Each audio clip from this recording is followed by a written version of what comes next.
because you're the best. Adaptable, all capital, label radical yet rational. A tactical approach is palpable if this animal is fallible, but that conclusion is laughable. So with for all detachable from the mandible, you see it now. Hey guys, welcome to the 245th episode of the World Blockchain Roundtable.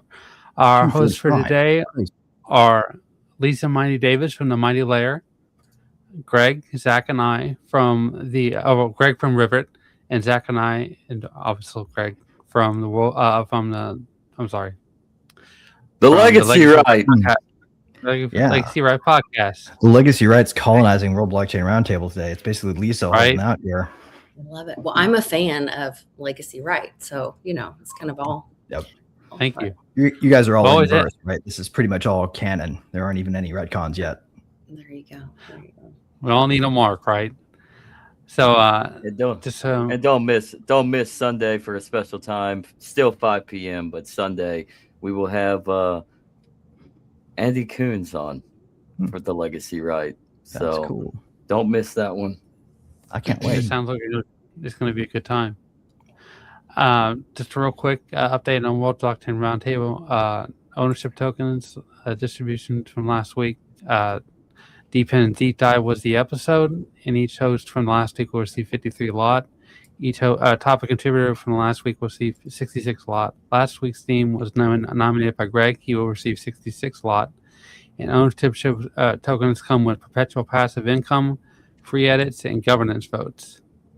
And World Blockchain Roundtable is the world's first DAO-based podcast.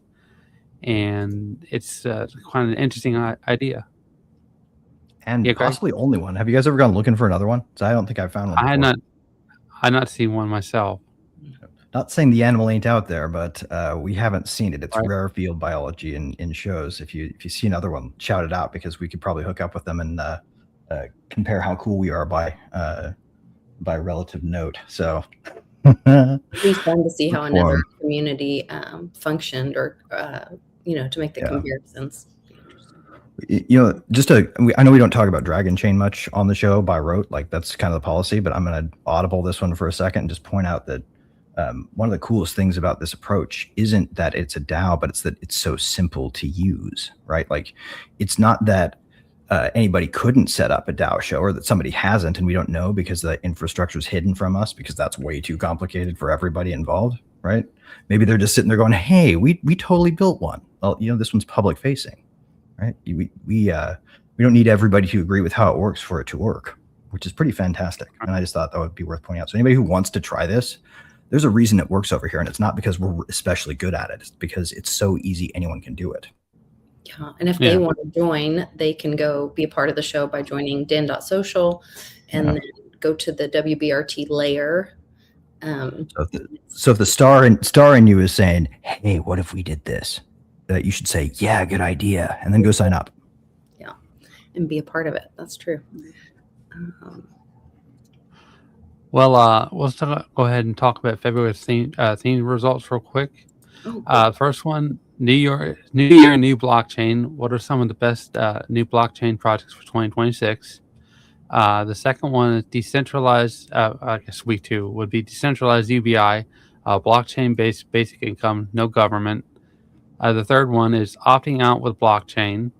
And the fourth week will be systems that should use blockchain, not centralized databases. Nice. And just a second. Sweet.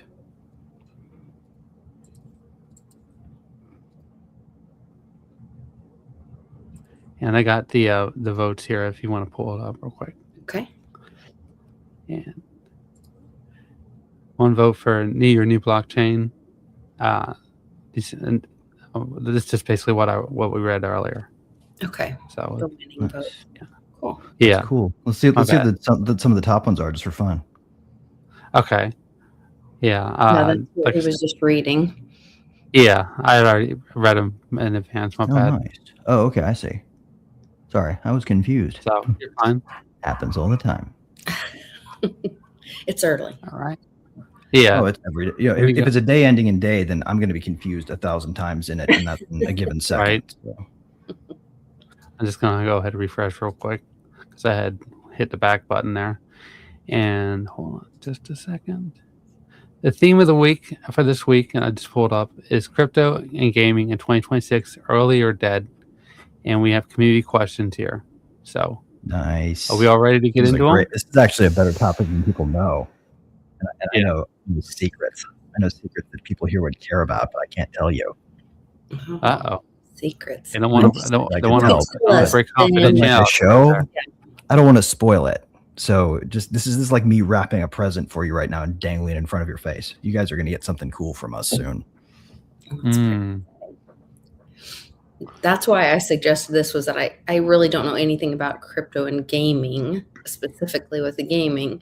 In fact, right before the show started, the guys were talking about a certain game and using like initials for it, and I had no idea what they were talking about. Yeah, but there's some like game philosophy though that I think we can all understand that might be worth getting into. You know, if you want to take it to a super general level, we can probably answer. Like, you don't have to be a gaming nerd in order to talk about games like this, because everybody's played a game before that they liked. Right. Right. Well, actually, that's a great, before we even start, it's a great first question. What's everybody's favorite game that they've ever played? It could be any game, like hopscotch is cool, if that was your favorite, Lisa, or whatever. Yeah. Or I'm not assuming that you like low tech games. I'm just like, you were probably a kid before high tech games. So, right. What made you love it? So I'm not competitive in nature. And so I like, there's a game that we play in dominoes called Chicken Foot. And it's because you do not have to you don't have to pay attention so hard or think so much. You just like enjoy the people that you're with. Yeah. And it's their turn. It's not aggressive. No one is stealing somebody else's position and then somebody gets their feelings hurt.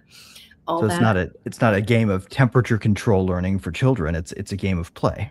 It's a play. It's a community. I like the thought that everybody's sitting around the table or sitting around wherever. You probably could play it online, but it's like, and it lets everyone in, right? Yeah, everybody has because you can be 5 and there's no wrong play. You know, like you can just try and that's good enough. And if you can get to the basic rule set, then you're already there, and it's super easy. That's what I love about really games like that. At least to me, gaming is spending time with the people that you're gaming with, or that community. And that's where, when the guys were talking about before we got started, they were saying, "Oh, I love that storyline," or "This is a great story. This season or that season was a great storyline." And I thought, man, that is a really important part of gaming, or finding games that people will stay engaged. Well, especially the easy ones, right? You're kind of telling the shared story by what happens while you're doing this simple game. Right. You know, it's like you guys sitting around is the game, because everybody's playing a game that's so simple that if you went based on like a turn description in an analytic way, it would not read like chess championships. Right. It would look like a whole bunch of nothing happened until a few plays caused the game to stop, and nobody would know why it ended, because most people probably quit games more like that when they get tired of it or they have to go. Right. It is what it is, and somebody won, and Yeah, that's a really cool, I hadn't even thought about games like that, but I think that's a really important gaming level to hit when we're talking about crypto at this level, because it's so new, Be less intimidating for new people to enter. Is that what you're thinking? Yeah. Well, I mean, just like in game design, start simple is always smart in design. I think it should apply to games. Listen, imagine playing Assassin's Creed. I'm talking old games. When you have the Assassin's contracts that you can do, and imagine tokenizing those targets for every contract, and then expanding up on it to make it less linear, to make it more full free roam. So then let me throw in a stake for you. Let me throw in a stake for you that's controversial off the top of this. Keep going, but I want to add this after. I just want to throw this but imagine a scenario to where the contracts become much more real and much more full throttle, to where each contract you accept, there's, say, an NFT that's attached to it. I mean, or some sort of privacy coin mechanism, so that you can tokenize to blockchain networks and actually make a significant amount of money within the crypto space while playing and assassinating targets in Assassin's Creed. Right. So let me ask you this. Does that game keep its value, lose its value, or get better if you add the following constraint? The character creator is infinite and fun, and you can choose anything one time. And then if you die instead of your target, the next one you pick has to be some slight permutation on it. And your character is dead forever. You never get the same look, the same affect, anything. The skills don't matter, but your presence in the world has stakes that can go both ways, good or better or worse. I would say that's better, but some people would probably be like, well, that makes it harder. Well, that's the point. Well, that makes it like harder. You can lose something permanently after you try. Yeah, because like, since you're earning reputation or skill build. I'm not saying you can't play again, but you got to change the way your character looks because he can't be the same guy. He's already gone. Exactly. I mean, you could do the same thing with tokenizing aspects of like Red Dead Redemption. Like this is where Red Dead Online could make a comeback. Rockstar could actually thrive off of that tokenized. Right, so they can make it so like your character is dead and their tombstone is on chain, and that makes it so that the game will literally not recreate the same guy ever again. Exactly, and then you can actually make a substantial real income, actually doing basic things like take like with PC you have mods, but say let's actually implement it to all of it. Like the mods make it official and do it on console as well and on chain. So not only if you die, your tombstone is on blockchain and you're going to have to come back as a different character to start all over again. But at the same time, like you could also create assets, or you could make money off of certain assets that are tokenized through basic crafting techniques, basic hunting and gathering and selling, and then doing like little chores or little tasks here and there. Like you could even implement where you like go to a shop owner and ask for a job and like sweep out the basement or whatever, or merchandise all of the crates within the storefront, make some money actually in the game, and then tokenize it on chain and actually fulfill that in real life. So the chain you described is exactly right. We still haven't heard from Andrew though. What do you think, buddy? And what's your favorite games? You guys also didn't answer that one. I want to hear the answer to this question. Red Dead Redemption. Good one. I love it. Well, okay. If we're talking about offline only video games, I guess Final Fantasy VI would be my go-to. Cool. And you guys also have to answer why it's special to you. Like, what do you think makes that game special as a game? What gives it gameness that makes it greatness? Well, I have some personal, really strong identification with that game. It just feels like it's just, I don't know. It's weird. It feels like I'm following the narrative.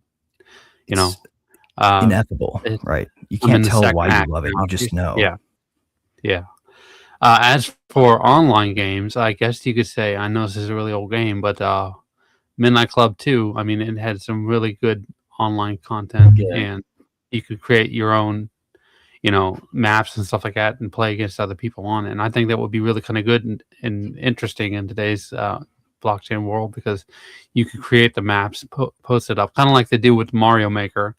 And people would, compete, and once you're out. But then you could obviously, like you said, come back as something else and give it a second shot. And just it's like a high score kind of system like people used to do in the arcades back in the 80s. I just like to say, Lisa turned her screen off, and that's just fantastic that the Divine Mercy is holding. There we go. Did I change that the last time I hosted?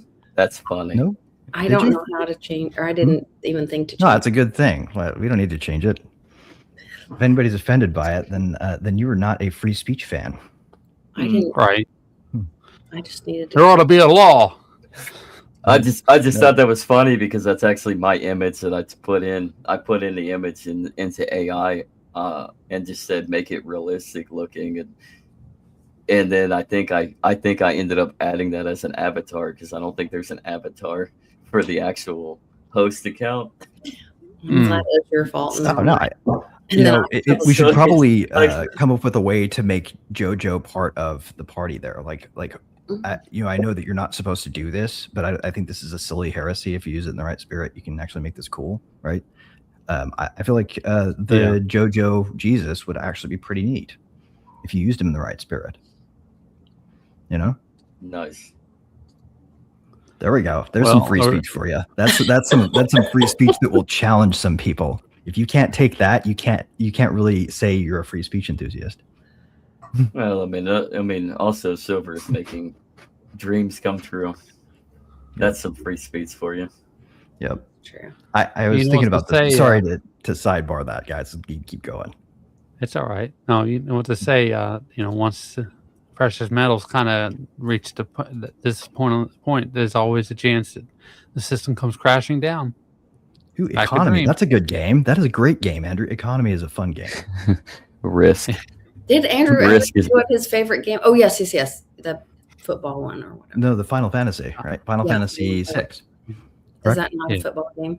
Mm-hmm. No, it's a role playing. Zach, you still haven't answered what you love about Red Dead Redemption 2, correct? The realism. What did you say your first was the favorite, or your favorite was the first, rather? Sorry. Yeah, my favorite is both games. Okay. The series. Yeah, I think the first one I like more because you actually get in depth of why John is doing what he's doing and why he's forced into it. The second game, which is the prequel, you kind of get to go deeper into the last chapter of the gang that actually kind of rewrites and grants you some answers to why Red Dead Redemption 1 is exactly why it unfolds. So but I also just like in that case is between you and the storytellers, who you actually have a lot of respect for through that. Yeah, cool. Yeah. The story of it is better. I mean, when it comes to Rockstar, they're more known for, well, like Midnight Club 2 or GTA, Grand Theft Auto, but then you play through Red Dead or Red Dead 2, and then you're just like, this is different. This is like, there's a beauty to this game, not just like aesthetics towards the environment and how they were able to capture your eye with the realism of the environment, and people actually, you get to see people actually doing work when you're riding by, right? It's the depth it's not so much the depth of the world or its breadth, it's its thickness, like the thickness of it, the things going on around you that feels like stuff matters there. Yeah, there's nothing sterile about it. Like you play through Grand Theft Auto, even the latest one, Grand Theft Auto 5, like there's a staleness to it when you're running through like Los Santos. It's like, it's just a basic free roam sandbox puzzle game. Like you're just trapped in a sandbox and there's nothing to it. The NPCs are NPCs. Who cares? But you play Red Dead and the NPCs are thriving. Like you actually get to see the reality of what's going on inside the game that is reflecting of that world back in history. So you're actually implemented in a history in a fictitious game. Oh yeah. I mean, and the other thing that's worth pointing out is like how much effort goes into making a game feel thick when the programming itself doesn't allow you to really generate from seed. You don't really get to build a game by going, I'd like it to be this, and that, and all these properties and characteristics, and then have it just assume all the other parts about the world that you don't describe specifically. Right? We can't really build like that yet being the key thing. No hints here, maybe. Or maybe not. Hint, hint. The game assembles itself around a sort of an unpredictable predictableness, where you don't know if you're going to win, and you don't know if you're going to prevail, but you do know for a fact that the world has stakes and that you can come out on that permanently one way or the other. We're getting close to that aspect, though, because like, look what you can do with creating your own maps and your own environments with, like, say, Minecraft and Little Big Planet. You can create your own levels, your own maps, your own game essentially inside the game. And I mean, Little Big Planet, I mean, you can make it pretty real. Well, when it starts getting frustrating when you're like, I wish I had some new primitives to build with. These are all getting kind of stale, right? Yeah, that's the only problem. Like, you want to. So if you want a world that gives you unlimited primitives, you need reality or something that can generate something close to it in the same way. Yeah. Interesting. That's also why I think that games like Lisa described have so much simplicity, and yet they can have infinitely longer runs and be infinitely fun, right? Because you bring them into a room and sit there and physically play them with your family and friends, right? That actually anchors into the thickness that you don't have with the simple games in a sterile space where it's just you and the thing. That's why you can't play solitaire on a computer unless you're stuck at work. Yeah. To Lisa's point about her game, like with dominoes or cards or anything of that nature, like take Red Dead for example. That's another thing that you can actually tokenize with blackjack and domino, like all the little side activities with the poker and all that. You could actually embrace that into a blockchain like game and tokenize that. You could just sit there and just play blackjack all day and actually make real money if they actually thought about it. So yeah, absolutely. If it wasn't manipulated or lose it. And that's where like the benefit would be it being on blockchain or crypto or something with an open source that people could trust, because otherwise you're just going to Vegas, man, and the house is going every time. Well, I mean, and that's the thing about Vegas too, right? I think we're maybe too quick to judge gambling because it's a game that unfortunately places itself in sort of seedy surroundings, but I think that unfortunately comes more from the fact that the state regulates it than the fact that it's a kind of game that has a natural nastiness to it. Like we start from a framing, this game set has natural nastiness to it. So we're going to build rules to protect against that nastiness. And they frame it inside nasty. And then they point at the result and say, look, they're breaking our rules to prevent nasty. This is nasty.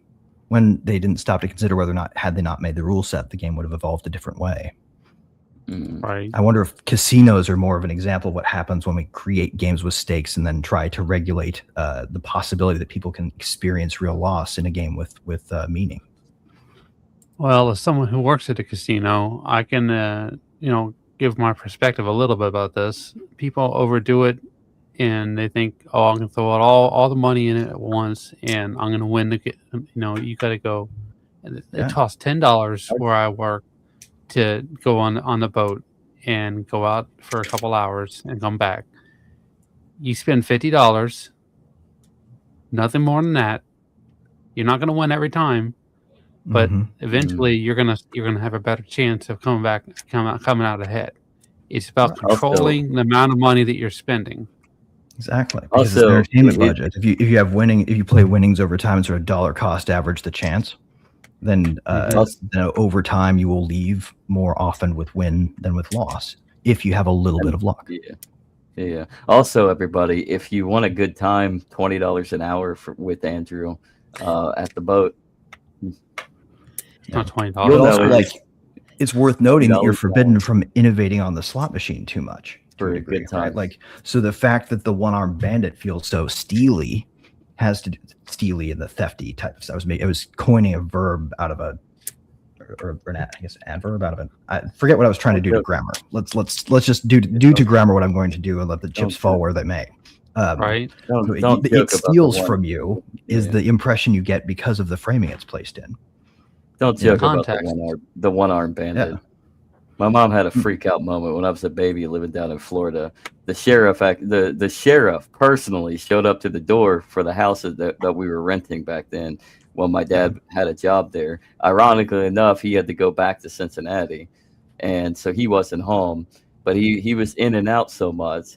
It was just my mom, and the sheriff knocked on the door and started talking about this one-armed bandit missing an arm. And wanted to pressure her into information because yes, to be clear, I'm talking about one-armed bandits in the game theoretic definition only. It's an easier way to describe it than talking about Dutch books, because nobody wants to get into martingales here. That's too much. But if anybody who knows what that is, high five for martingales because they're the coolest numbers. I love them. What about Bloomingdale's? I don't know what a Bloomingdale is, but that number is not taken yet. So somebody who can find a cool use for a number that needs to be named, let's name it. It's a department store. I know. It's Macy. Yeah, Macy. I was pretending to naively not get that he was referencing something else. So, Amber, should we jump into questions? We've got a hard stop in about an hour. Yeah, absolutely. Yeah, that's fine.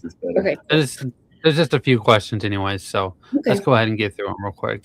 Yeah. All right, here. Now this we've is got a good first one kind of from William. context. It looks like they're all from William. They're- Looks like so. they're all William. Thank you. Great and wonderful. It's always the great emperor. Yes. Well, All you know, right. the great emperor still has a bit of my ire because I Right? tried to reach him to get some help before we started the show so we could start early. But I'm only giving the emperor so much crap. He already clearly had his stakes in for the day, so we'll ask his questions and then grudgingly hand him his reward because those are the rules. Grr. Right? Sorry. I'm teasing. I'm just trying to point out. I'm not used to hosting here, so everybody. The data about it. No, you're doing great. Yeah. Oh, here it is. It's this one right here. Yeah. All right. In a post-labor economy, after AI and automation, what will make money playing video games for tokens that are fungible? Will we make money for playing video games that are fungible? I think I'm going to answer that first. I think we kind of covered that earlier when we was talking about what Greg was talking about, our favorite video games and stuff like that. But I mean, what do you guys think? I think that attention is the new, just like over all these years, we are finding out now when our data is being stolen and the powers that be have been monetizing it, we're going to find out that our attention is a commodity, and that part of that we could be paid for playing games because you're giving your attention to that product, and maybe it improves that product like we were talking earlier. Greg was mentioning, like, does it change the game because so many people played it that you see where their attention goes in different parts of the game, or feedback or loss of interest in the game. So I think that our attention will become the commodity in that situation. So I could see that happening. Sorry for the dogs barking. Oh, you're fine. You're fine. What do you think, Greg? I think there's going to be I think the right answer to this question is actually probably yes, and probably in some ways no. But because there's a lot of loaded terms in here, right? Like first we've got AI, and we still don't know what the only word in that string we know is artificial, right? We make the thing, and so we call it artifice. But intelligence we really don't understand thoroughly yet. I mean, and to the extent that anybody can claim to understand it at all. But we don't have the eye down well enough to know what that's going to do to the concept of money, right? Because what if, like, for instance, we find out, here's a crazy idea, and I'm not saying it's true. Just try this on as a reason to hold some ambiguity about this and be okay with it, right? What if it turns out instead of optimizing for anything, intelligence is actually doing like a cost check or something silly like that, right? Like where what it's doing is not let's do this because, but rather let's not do this because, and then some math, right? Like what if that's your brain and all of a sudden money and thinking doesn't make sense to distinguish? Then all of a sudden we have this future that's, yeah, you're technically right, because it's both intelligence plus automation plus games plus crypto. But in reality, it could be like intelligence equals the output of a market.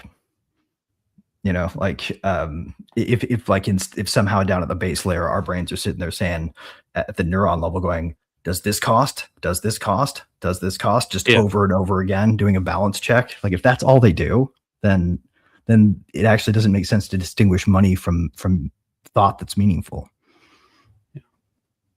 So yes, but with a big asterisk, because just like the internet didn't turn out being TV, but only better. I don't think the games we finally get right are going to be like games only better and money only better or labor or economy or automation only better, right? Like the intelligence piece is the big mystery here. And I don't think we're far from solving it, but I don't think we can really claim and know enough knowledge of it now to know the answer. And I think that's why I hold a sort of a no stance. I haven't decided where I stand on this. What do you think, Zach? About what? Well, I guess post-labor economy about what a post-labor economy would look like after AI and automation. Will we make money playing games for tokens that are fungible? Only if we're not in the effect of digital slavery that the Clarity Acts the Clarity and the Genius Act promotes. So we have to think dear this God. we have to think of this as a means of complete divorce from a system while implementing ourselves into the system. So how do we? So I'm going to answer this as a question: How do we get a post-labor economy rolling where we can tokenize games and make money? I can answer that. I was watching a video about the Soviet Union yesterday, and about how they tried to completely abolish money. And he made a point in the video. He was talking about how the black market was a very active thing in the Soviet Union, and he said that the reason that I can't remember who the author was, but the point was made in the video was that was basically like what's it called? When we get sick, right? It's the the nervous system acting out as a response to them trying to maintain control of the economy. That very well could be, actually. It sounds like something that we see human brains react badly to. Yeah. So I don't know. I just I figured I'd throw that out there. That's a cool thought there, man. Thank you for adding that. Lisa, what would you throw into the answer to this question? I was the first one to answer, so I was saying. Yeah, I wanted to give you a chance to get a final parting shot because we rarely give you those. Oh, well, that's very sweet. No, I think it's really interesting how everybody kind of had their different thought on it, and that we're not there yet, but it does. I loved what you said, Greg, about how we thought the internet was going to be a better form of TV, and it's nowhere. You wouldn't describe it that way now. So when and if crypto gaming, and then for Andrew to relate it to like an actual happening in history where Russia tried to go off the deep end. Yeah. It didn't work well. Wild to think about, because people are starting. I mean, you're seeing the world walking away from the US dollar. Now, a lot of people are saying that will never happen because ultimately it's backed by the military might and all that. And yeah, we converged on a solution to money that started making it turn so meaningless it's almost Soviet-like. I mean, the next step is take it away, right? Because it can't get much worse. Then that's not a free market, and then you don't. Like, I think about the barter system. Like, if the system were to crash and we were to need something else, well, what value does gaming bring? And that's where it would have to me, the attention part would be so important, because you're either looking at ads for companies, which that's your attention, or you're changing the game, or you're giving input. It has to bring value, or there is no value for it. You know what I mean? So then it doesn't work in a free market, and it doesn't work. What if we find out like the answer to this can't be some kind of fix, is the question. Like, how do you actually make this happen if making it happen causes the failure mode? Yeah, because I don't want everybody just sitting around. I mean, that sounds like accelerationism to me, but. Well, I mean, does it though? I've been so blown away by how much I thought I knew that I learned every day that is not even just anything but me framing stuff for myself and calling it important scaffolding, so I've been asking these people, I'm trying to find the most embarrassing, simple question to ask, not embarrassing in a bad sense. Like the thing that's so simple that if you challenge it, you're like, well, it makes you get, like why is the sky blue? Is the classic kid doing this, right? Yeah. But the further down question is, why is meaningful in this context? Why does the kid have any concept for is by the time they can ask yet? Now that question starts to get like embarrassingly simple, right?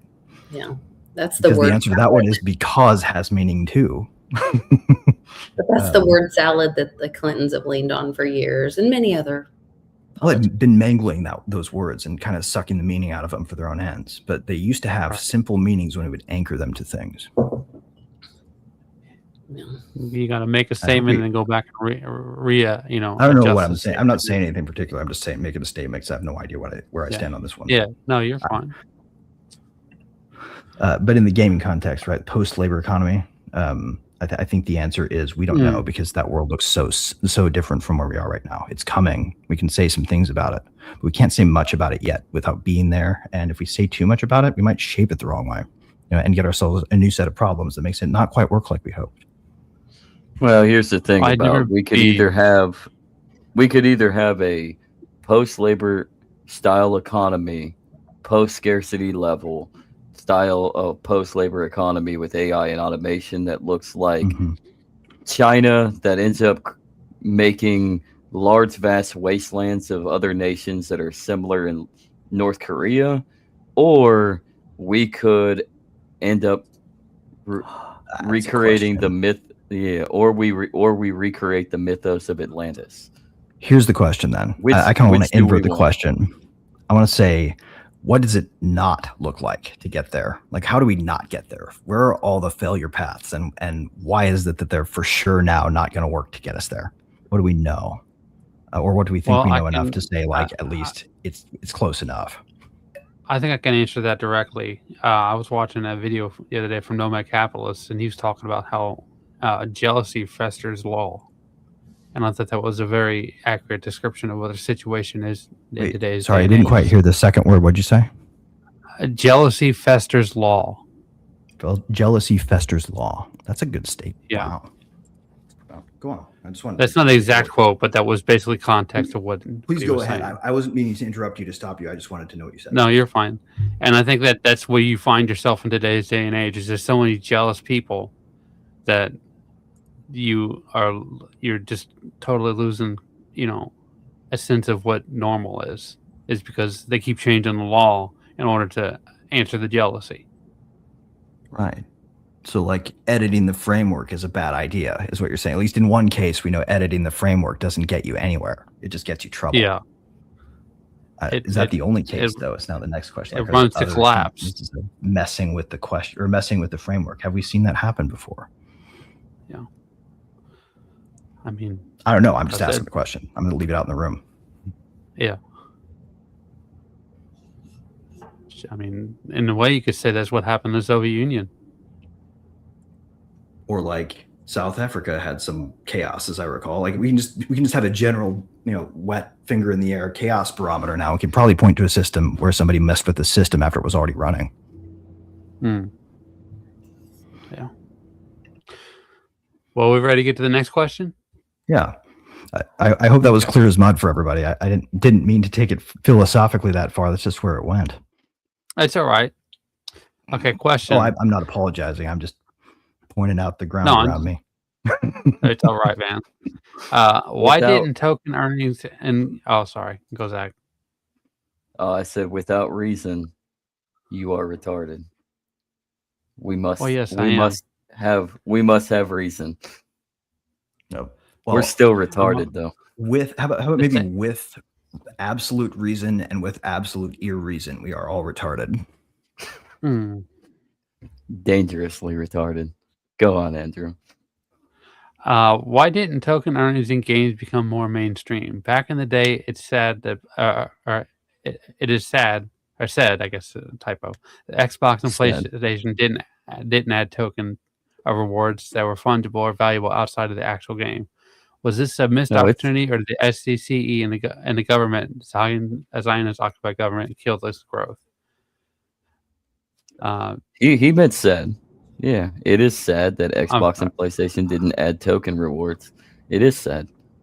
Oh, yeah. Sorry, well, I mean, I was reading it, right?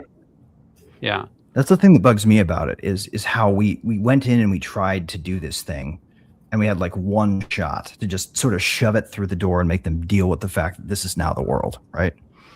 And 2018 happened, and everybody started hesitating the second they pulled that first lawsuit against that one exchange, right? The second they went after, what was it? Coin Market or Coin something, or it was Coin.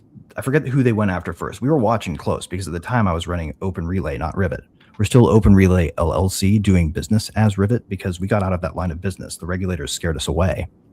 Well, they didn't scare us away. They made it so that going for the thing that we knew we would actually need to build for this to work was now going to be impossible because the whole market was already thinking about it in their terms. As soon as they did one lawsuit, they're like, everyone's like, oh, we got to start thinking about doing KYC. And I'm sitting here thinking, wait, what?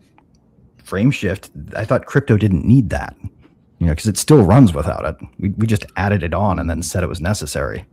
So like the thing that I'm dancing around here is these guys were already sort of pre-locked in to being institutions, right? The Xbox people are run by Microsoft and the PlayStation people are run by a Japanese company called Sony, right? Like what happens when governments get mad at hardware manufacturers these days or infrastructure manufacturers these days?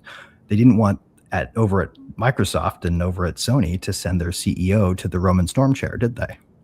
So that's why, like, as long as they kept it inside the game, it wasn't money.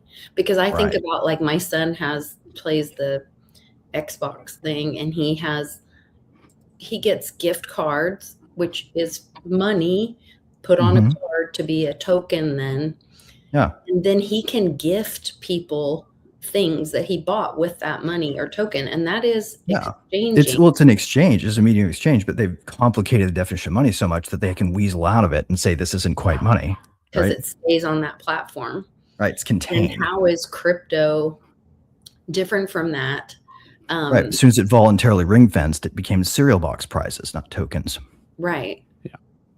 Because those can be, I guess, because they can't be traded back into money. They can't then cash in the thing that they bought. Well, it can act like money, traded. But it can't act like money in the limit where the government says this ain't money anymore. This is crime.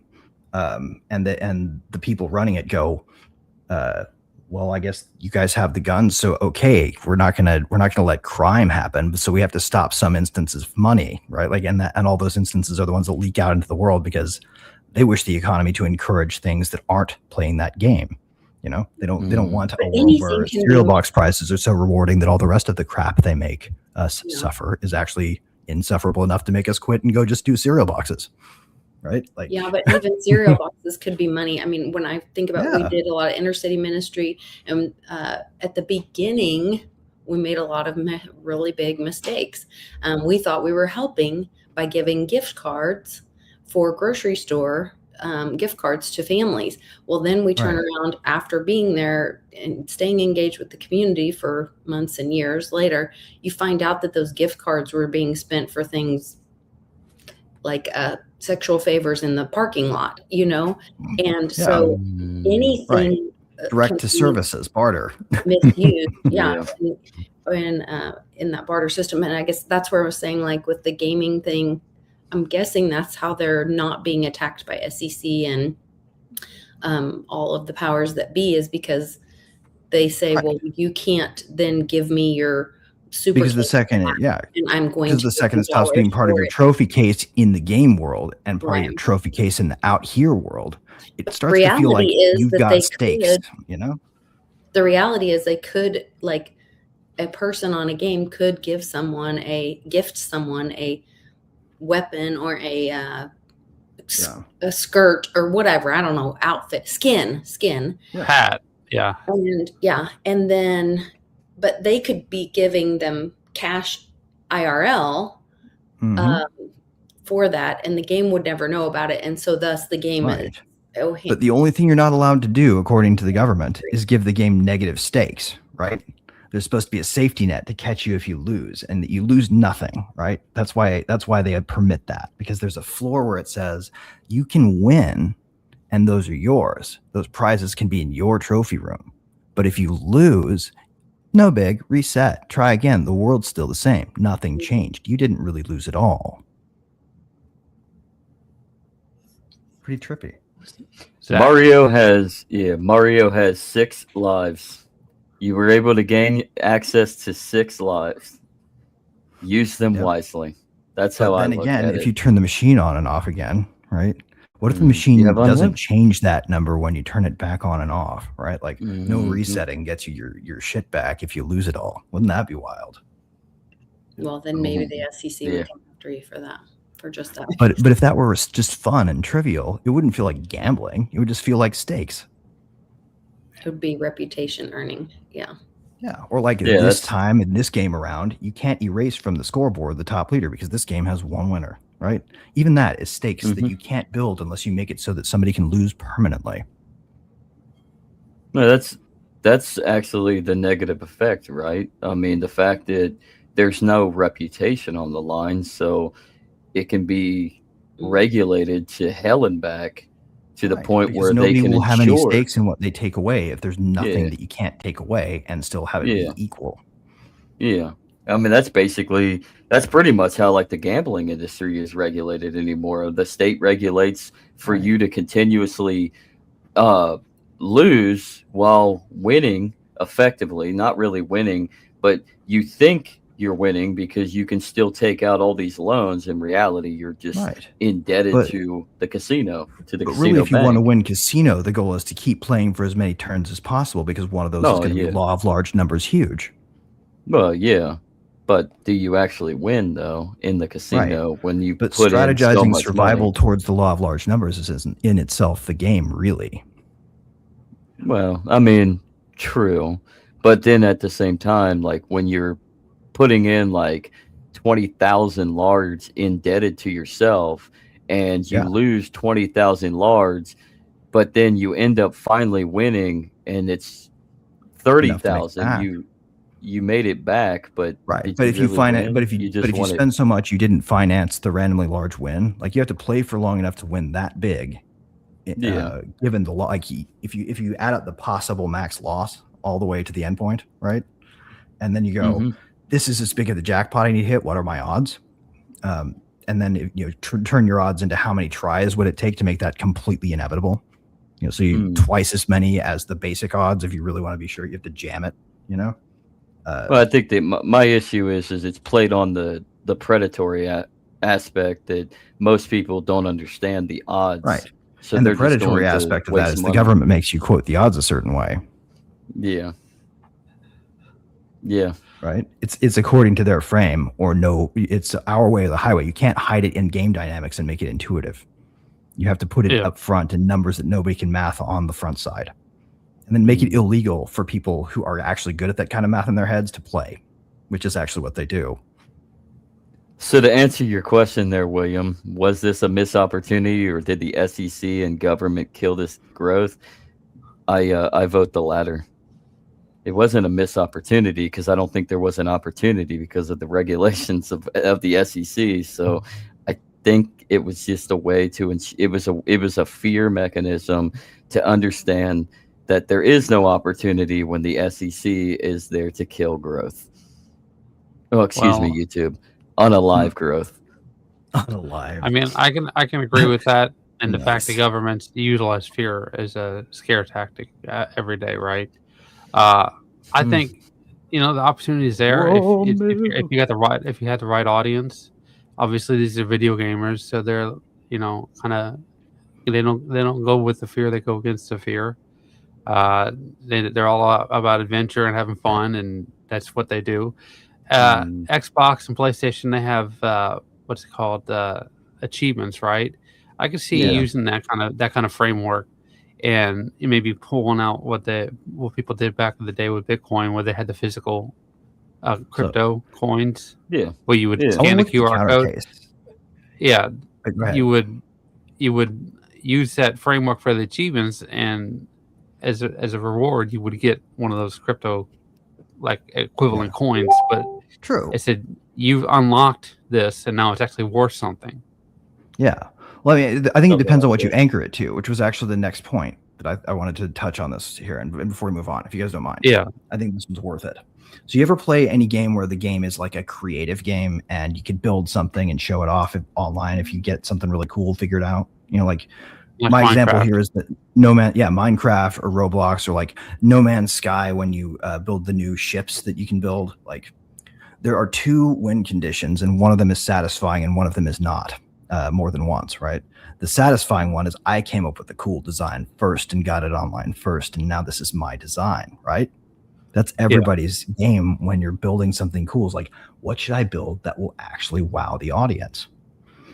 And that's a one-time win, because the second somebody does it, 15 other people have broken it down into an architectural diagram that you can click by brick, and it's no longer special. It's just copying, right? So the first guy to make Mordor fly through space, which has happened, by the way, that's amazing. Literally Barad-dûr with an eye on it, built on top of a ship so large it can barely stuff itself into a space station, right? Incredible idea. Only really cool once for that one person who came up with it, and just pretty cool if you were able to build it from a build kit, right? Still cool, still worth the fun, but you wouldn't do it twice. You'd go find a new build kit. I think there's something special in creativity that shows us that there's still like this stake that can be positive or negative, but that has to have a permanent failure mode in order for it to be meaningful. Yeah, that makes sense. That's just a thing to roll around in the old noggins out there. I'm not trying to say that is true. I'm just trying to point at something that I see that puzzles me and kind of is interesting. It seems so obvious, right? Well, I mean, to me it does, but from where I'm standing is the modifier there. But yeah. Well, we're gonna have to kind of pick it up a little bit because we got 40 minutes and we still have 3 questions. So let's go ahead and get to that. Right? Okay. The next question is: will gamers demand fungible tokens in games, and do they have a say, or are they at the mercy of what the gaming companies tell them they can have or not have? And I'd like to go first with that, if that's okay. I believe that right now we're kind of in a video game. What's it called? I'm gonna say bear market, but a video game winter. It's kind of like what happened with Atari. They're overexposed, and they need to sit back and reset. And this is a potential way for them to do that. Mm-hmm. Is that they come out with something to actually ground the video game industry into something and anchor them. And I think if we were to do something like this would be a way for them to have, and it would be a compromise between the people who are gamers, quote unquote, and the people who are in the business just for being in the business. Yeah, that's a good point. It's a really good point. I would add to that, like think about a game, like the tabletop game Lisa was talking about at the beginning, the simplest game on earth. Really just basic rules, rote procedure. You can play forever. There really aren't all that many terribly big stakes, but there's stakes, right? You can make an illegal move, and it's just somebody has to teach you how to make a proper move, right? Or you can, for some reason, get weirdly emotional about something somebody said and flip the table. Like those are the failure modes of that game, right? Where like if somebody is asocial about it, then you can destroy the fun. Those are examples of that game's sort of failure mode. And you get into this more complex failure mode when you have a game that I consider to be a game just like that, between game designers who have a story to tell and a passion to tell the story a certain way, and the players who play it on the other end, and the community you create in the middle. That's the tabletop conversation, is that community that talks about the game and says, hey, devs, do this. Hey, you buttholes, write a better story or whatever, And the gamers come back, or the devs come back, and they say, oh, maybe I'll try it this way. And they play another round, right? Between build and release, the rules change. It's called a nomic game. The game adapts to rule changes as you play based on feedback from players. And that's what's happening at scale. And now let's ask the silly question, because we already know the answer to this one. Do you think that system improves if you bolt a giant institution with a giant institution bolted onto it that says certain rules are unfair and certain rules are fair, and we're going to use bureaucracy and guns to make it so that you have to play the game by these rules? Does that help or get worse? I mean, I think it causes things like black markets where people are then exchanging value, in other ways. Right, like you sell your character, or you sell your character on eBay under an account you set up on Tor or something. Right? So you can't get caught for doing something that the terms say is creation of value extracted from the game world, and that's evil, because they decided it was evil when they invented laws against casinos under Prohibition, because there were a whole bunch of really intelligent people making smart choices about how to govern humans running the world back then. Or you print off your own counterfeit Magic cards, like you just go online, print off the card, and then use them in a game with your friends. And then They're they still all get desperate to pissed. get rid of like, that "What?" prohibition thing, aren't they? Yeah. They don't like it that we remind them that the gaming rules come from the same spirit. Exactly. Go ahead, Lisa, if you'd like to answer. You're on mute. Sorry, I was kind of giving my my contribution with Greg, but I think it does force, the black market opportunity. I mean, I think it already kind of exists. Like I was saying, there's those gift card things, and you can buy something in the game, but then you can gift that to someone else in a game. And this is where the really scary stuff with Roblox, and if you guys are watching the Sean Ryan show with what's his name, the white hat guy hacker, that he's trying to get rid of all the bad people that are hurting children and stuff with inside the game. But they're even like gifting children stuff in the game to then exchange for something that cannot be regulated and could be harmful to that child. And so there is, and that's an exchange of attention and all of that kind of stuff that keeps that going, So So what you're saying is like the fact that it looks like an attention treadmill when you frame it like that may be a little bit of stage magic. Yeah. It could be for the gaming company to protect them, that then, I'm not responsible for what happens on my platform. If I'm introduced, if the front door is my platform, I'm not responsible for what happens. Right. So I'll clarify. I wasn't suggesting stage magic performed to the players. I was suggesting stage magic in which the players are props performed at the government. Yeah. That doesn't sound like fun to be a prop for a play that you're performing for compliance, does it? Right.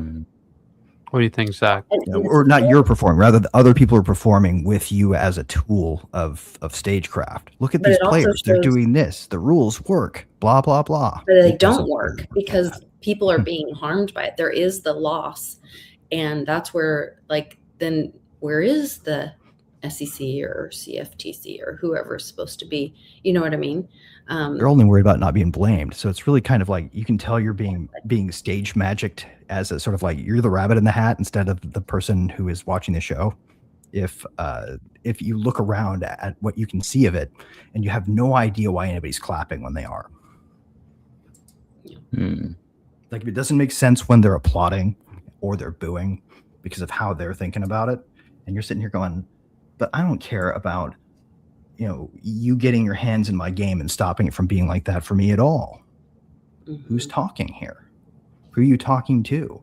I think that's really the big question that game studios need to answer if they have a hope of surviving this, because what we're really talking about with crypto is that dynamic becoming inapposite. Like they don't actually have a way to force people to behave like that forever. The only thing they've got right now is compliance. They don't have the ability to say, no, you may not, and have it mean anything other than we might get a response of, oh, yes, we can. Because if that's the case, if we just decide to build irreverent to what they say, then it can, in fact, be exactly all the magic, right? The crypto could be awesome with games, as long as we don't turn it into a stage show for regulators. Right.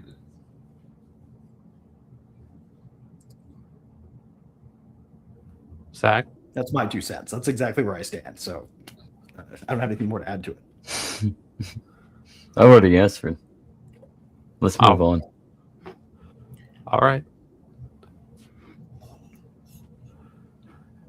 If the U.S. government and the European government stopped cryptocurrency rewards in gaming, why didn't Asian cultures adopt them, and why didn't they have tremendous growth?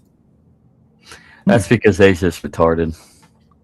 That's because we're all bound into the same control architecture, and those people could not move because we were the first movers to say nope. With our institutional bolt-ons that make gaming less fun. Well, I mean, I also think that Asian cultures are a little bit more submissive towards certain capacity. So are we here in the West to a certain extent in our own variation, but they are more so prone towards full submission. Well, just because of cultural variation. So I haven't lived over there, so I don't know. I guess I feel like people there are probably a lot less compliant in Asia than we know.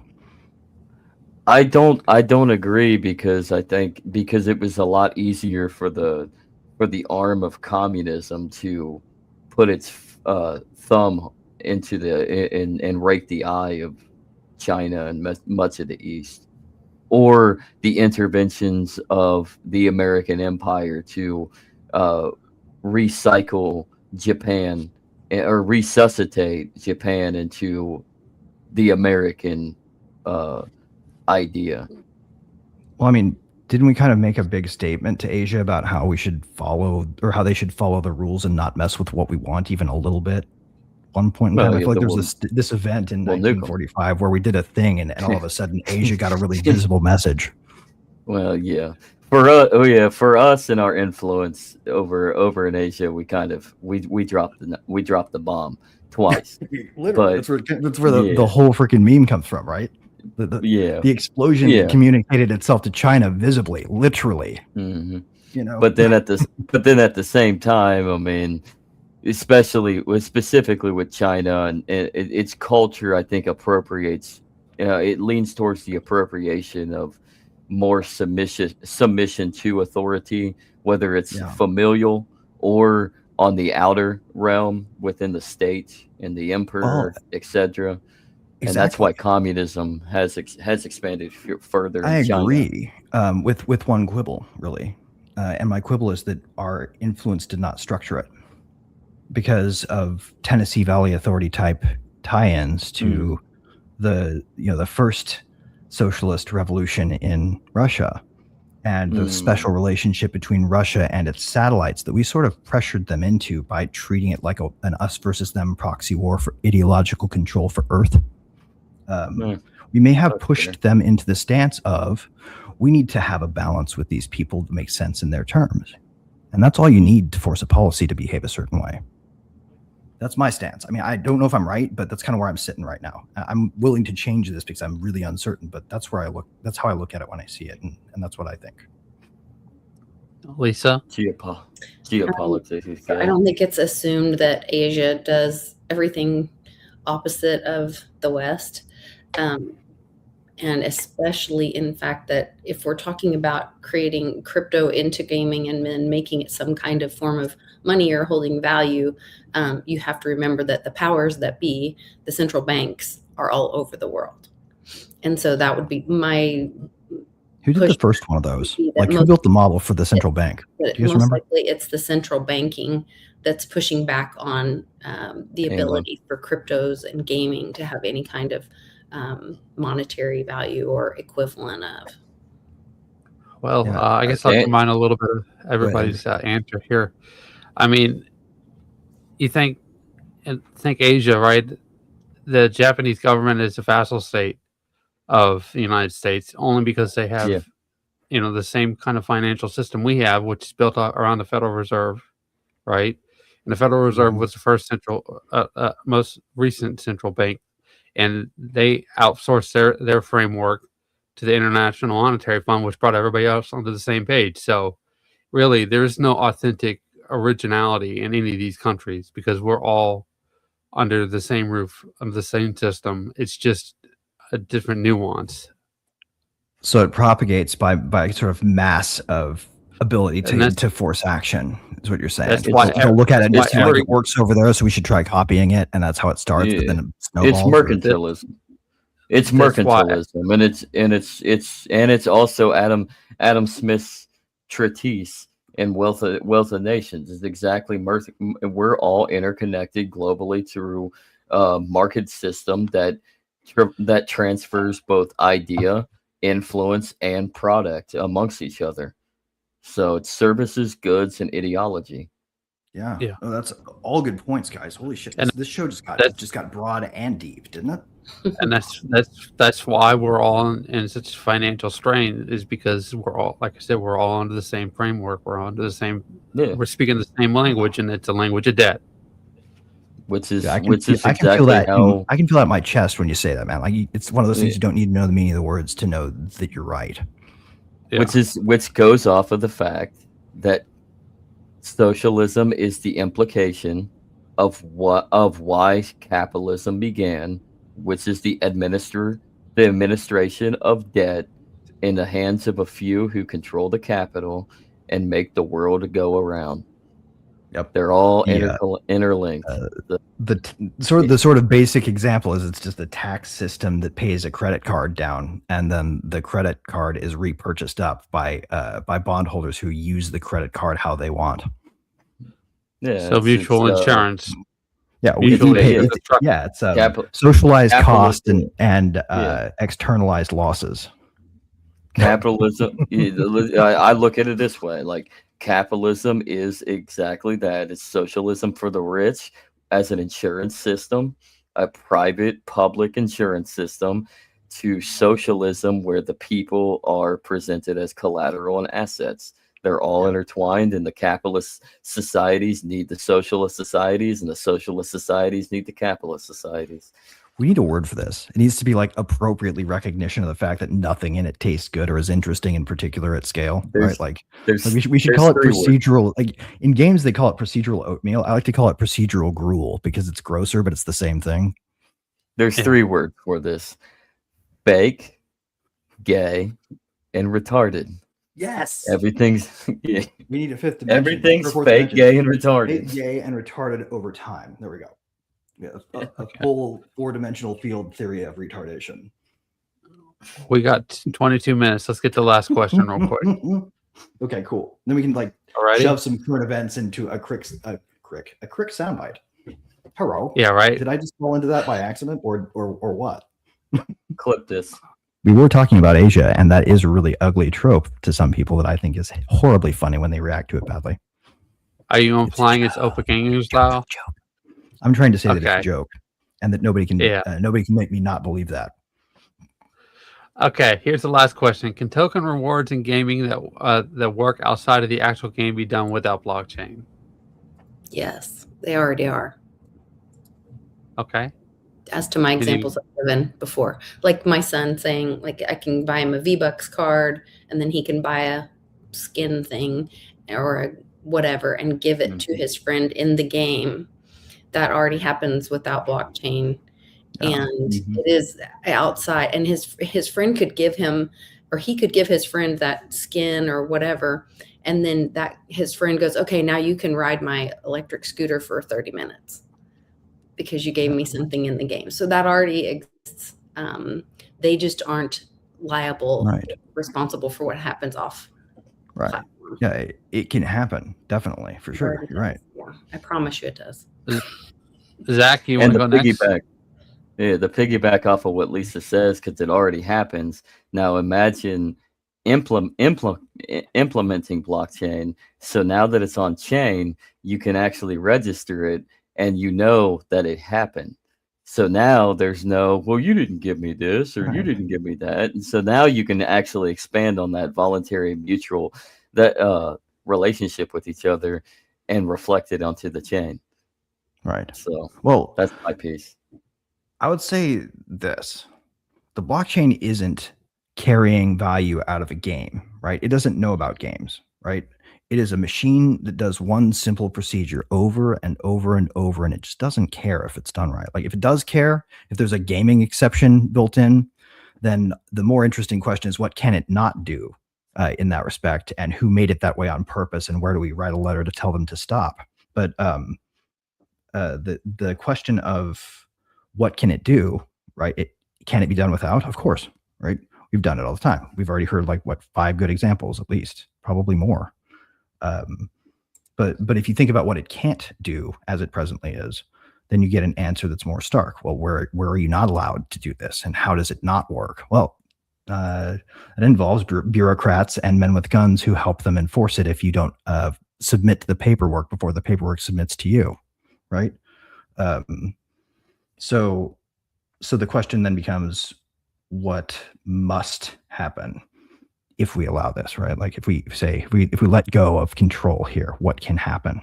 Because I think the thing that can't happen is that token rewards that will work outside the actual game, with or without a blockchain, if we don't fix the institutional bolt-ons first so that they don't spoil the fun before anybody gets to play. Yeah. Well, I mean, I could definitely see what you're saying there. Governments like to intrude every waking moment that they can, and Start from a default Just- state just- of just- intrude. just they have to answer no, we shouldn't intrude before they'll let anything go. yeah, and that's the problem. Is it's if they have the option to intrude, then they've won the game. Yeah, agreed. And then in And if you legitimate make it so that they don't have a market, choice and they have to accept it as the world, then they actually will play ball. in a legitimate market, there's always an actor outside who observes something's happened and they've not done anything about it. Yeah. And that's what we call neutrality. And that's my answer. It can work. It's just we need a way to force neutrality, and that's what blockchain is supposed to try to do. Yeah. Absolutely. That's super cool, man. Anybody else want to throw anything at this one? Because I feel like we're getting close to the place where all the spiders are stuck to the wall and it's starting to look, blue, green, and red instead of like a wacky wall walker. Right. I never heard that put it that way before, but yeah. I was just trying to anchor it to a cereal box metaphor. Everyone might remember if they ate cereal in the 80s and 90s, because that's when I have a frame of reference for it. Oh. You remember the wacky wall walkers? Have you guys seen those? Oh, yes. I've not seen that, no. They stain your mother's walls if she has matte or flat paint. Or the hand slappy ones on a string that come with Yes, sticky those slime. are terrible. That hand-shaped prints out of reach of cleaning. Yeah, those are terrible for the ceiling. Do not let your child put those on the ceiling. Real interesting going to a current event thing, but kind of in line with what you were saying, Greg, at the end, like if it could be done, and what Andrew was saying, what you guys were all saying, but is that how the blockchain would clean it up or could make it more tangible outside the platform. Reggie Middleton was just posting about that there were just deposits, cash deposits on blockchain to go through the overnight repo, just settled like January 16th or something, between like Virtu's one of them. I can't remember all the institutions that were doing this, but there were a handful of institutions that were doing some sampling of cash deposits on chain. And so that would prevent that rehypothecation or fractional reserve lending, that most banks do with deposits. And so because that would be the thing where you'd have to prevent that in gaming.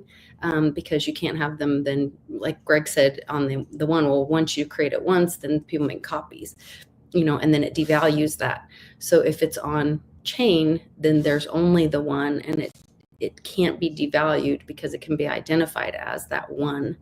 And with this just happening here, January 16th, the timing of this is really interesting because to me, that may be more of the end of the bankers than the silver going up. Even silver going up may be a symptom of that, But yeah. If you share another screen real quick, I threw one up. Yes. Yeah, real quick. Zach, I think it posted this in the private. Justin, the Senate AG committee has just passed its portion of the Clarity Act out of committee on a 12-11 party line vote with no Democrats voting in favor. Hey, just wanted to share that real quick. MAGA, you voted for this, right? Actually, even worse. Dave Smith, you voted for this. You voted for digital slavery. Actually, Aaron Day has a nice quote. Let me look for it. He has a nice sum up quote tweet to this. I'll be back. But once again, it's not about blaming someone because we're all to blame at that point. We are America. Yeah, we are America. And like John McAfee said, you're all sheeple. What the hell did you do with it? And so, pointing fingers at it is. MAGA or the Republicans when the Dems are the ones creating, all of this. I shouldn't say all of this because it's not all of us. That is the distraction, is pointing the fingers. We're all responsible for it. So choose something different. Don't choose the Clarity Act and the exactly. And stop playing politics, because that's the game you play where you get what they give you at the end, and it looks like a surprise. Let them make rules for typewriters that we don't use anymore. Right. can You're make all going to the play rules the we win wonderful. game with some people who are really good at pretending like they had nothing to do with the outcome. Right. You I'll played the share we this real win quick game, right? with them. With your toddler, right? I win no matter what the rules are. That's politics as a game in a nutshell. Yeah. I zoom in a little bit for that.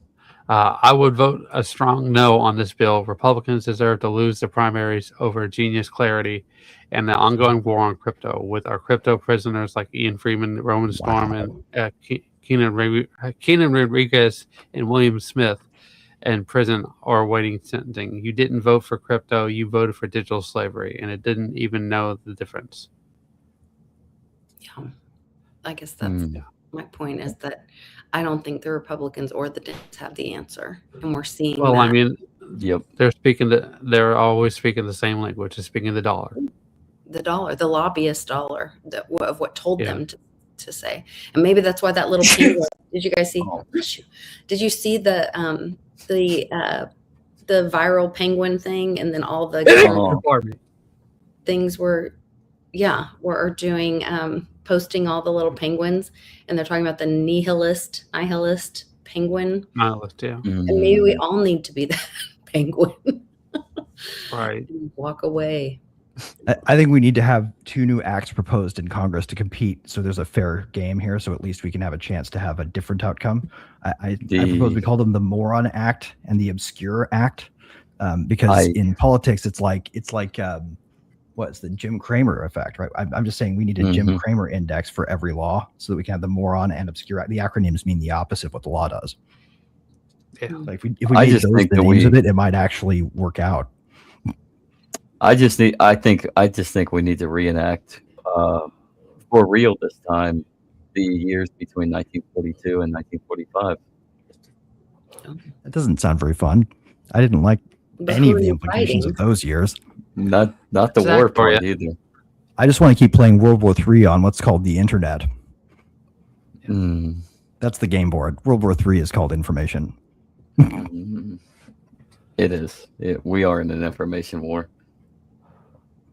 Yep. Hey, Internet's where we play. You're missed today, but thank you for all the great questions. Hey, how's it going? Could have used you, but no pressure. The Emperor has signal again. That's fantastic. We missed you. The Emperor wears clothes. I hope. He was without when he was in wherever the signal wasn't. Yeah, right. All right. Well, we got about 10 minutes here, so let's go ahead. Thank you guys for joining us and everything. What are you all up to, and where can we find you? Go ahead, Lisa, my days first. I'm staying warm in the snow and taking care of my family, and I hope everybody is enjoying themselves and doing the same. I've had a couple of really fun shows lately with my friend V-Steg, Skullcap Savant, and Sean and I did a show on Tuesday. I think it was Tuesday. And that was fun, catching up with him and talking about some we have a fun little banter that sometimes we disagree, which I think is kind of the best part, where you get to open your mind and think about somebody you respect, think of, in another way. So that's always fun. And then Friday we'll have happy hour, and we'll talk about current events, and we have a great community in the live chat there. So everybody's welcome to join us then too. That sounds like fun. Zach? Move on. He's not doing it. All right. Well, go ahead and go with Greg, and then I'll follow up. Okay. Well, I was about to type this out for everybody in the chat, but since I'm speaking, I'm just going to share a screen and show it real quick, guys. And this will only take a split second. So please bear with me because this is going to be quick. Here we go. So what you're looking at right now, if this is on screen. Wait. Is it on screen? It is. Waiting. Yes. You're good. Okay, we can all see this. It says all aboard the SS Smooth Sailing if you're watching, right? Yeah. Yeah. We are steering towards sunnier shores, the only place where robust, neutral infrastructure can drop anchor and stand on solid ground. Because you can't sail rough seas on a raft made out of legalese, right? I mean, we've even got Did You Know, right? Did you know? Where is it? Hey, Brand, if the system needs interpretation to survive pressure, it won't. There we go. These little factoids pop up here, so it's fun to rerun them because there's a big list and I didn't make them myself, other than to specify a very specific set of constraints. But Rivet is no longer going to be riveting as a consumer platform anymore. We are moving to the next phase of decentralization over there. We are charging our way out the door to DIN, and now infrastructure is going to go neutral on a new frontier. So join us. Go over there and click, read around, go check out DIN. It's the Decentralized Infrastructure Network. We're about to build something that will make these coordination cost problems, if we do it right, vanish. And we need people that understand it to hold us accountable to that if we intend to succeed. So please join. Sounds pretty cool. Are you sure you don't want anything to say, Zach? I had to fix the camera, dude. So just join. Join us on Sunday evening at 5 p.m. while we dive into how an atheist ended up coming to faith through epistemology and philosophy. Literally, reason brought him to faith. So join us. We talked about him last time, so I'm excited to meet him. So we talked about him last Wednesday with Sean, and we're gonna talk with him. So join us, The Legacy Right, on YouTube live on Sunday at 5 p.m. Eastern, and you'll get to hopefully hear some great stories and some great insights, and then of course right after that, if you like the podcast version better, go check out The Legacy Right on Spotify, Apple, Amazon, wherever you like your podcasts. Go check us out. Give us the only way you shouldn't probably consume this show is by first formulating it into a dot plot made out of Dubby powder and then snorting it, because you shouldn't snort Dubby. Dubby.gg. Legacy Right. Promo code. You can. Go get yourself some Dubby. Sponsored to you that they didn't authorize. Right. We love you guys. Thank you for being awesome and not suing us within an inch of our lives and cutting us off for that. We really don't want people to snort you. Check us out on X, on YouTube, on Facebook. Legacy Right, and there's other places, but we're primarily promoting over there. So YouTube and anywhere you get your podcasts. Yeah. Sorry. Excuse me. Yeah. Well, potato, absent, plot. Everyone's got their own taste, right? Yeah. So potato, blank. You can say it how you want. Yeah, if you want to jump into some illogical takes on the logics and reason of faith and dive into theology, you can always check out my Substack at illogicalphilosophy.substack.com. So I'm starting to write articles now. So you guys need to read his stuff, man. This man is a Salinger in disguise. You wouldn't think it to look at the all caps in his subtext right there. But this guy can string a sentence together like no other. Zach is really brilliant. You should read his stuff. I'm not even I wouldn't say that about him. I'm really stuck up. He's really good. I got a couple articles right now on the back burner that kind of murders libertarianism. I hate to say it. It's an ism. All isms suck. It doesn't even matter if you root it with liberty, right? Exactly. So. How you ruin it is to add an ism to the end. Yeah. Well, thanks you guys for watching us, and it was a really good program, and we look forward to see you next Thursday. All right, take care. Bye, guys. America's not the government, people. The America is you. It is the Grand fucking Canyon, the Rocky Mountains, the deserts of the Southwest, the Pacific fucking Ocean, the Atlantic fucking Ocean. It is the grandest continent. And what the fuck have you people done? You have turned yourself into sheep, every goddamn one of you.